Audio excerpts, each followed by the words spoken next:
kasama, may nagbabalik. Libreng sakay is back. Uulan ng mga papremyo dahil sa ipamimigay na cash prizes, ACS gift packs at grocery items na hatid ng Charm Fabric Conditioner. Damit ay may bangong kabloom. Paano manalo? Abangan ang aming gagawing pakulo at sorpresa sa pagsakay sa palibreng sakay ng DZXL News 558. Kaya ano pang inihintay nyo mga kasama?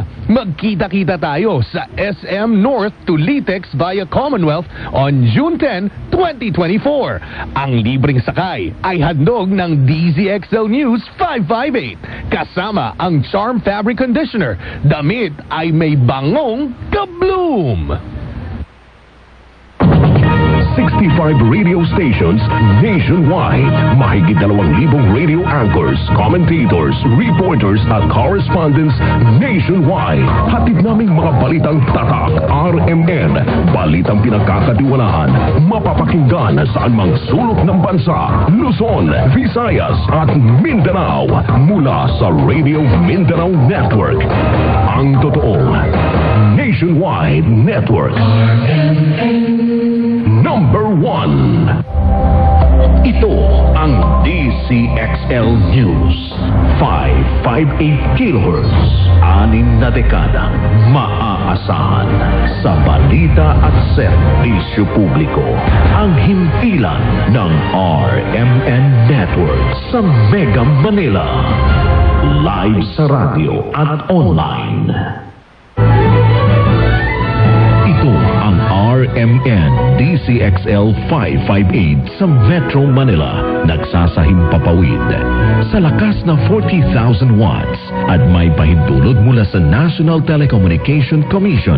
Ang RMN DZXL 558 ay nasa Atlanta Center, Annapolis Street, Green Hills, San Juan, Metro Manila. At ang aming transmitter site ay nasa Barangay Taliptib, Bulacan, Bulacan. Ang aming pangkat teknikal ay pinangungunahan ni na Engineer Dominador Abogado, ECE License Number 006941, Valentin Villasica, License Number 95-1PNCR-12804, Resurrección Albesa, License Number 95-1PNCR-12902, Erwin Makatangay, License Number 95-1PNCR-13105, Cecilio Belenso, License Number 93-1PNCR-4837, Alex Abelon, License Number 94-1P7-11028, Crisostomo Narvaez Jr., License Number 96-1PII-17628.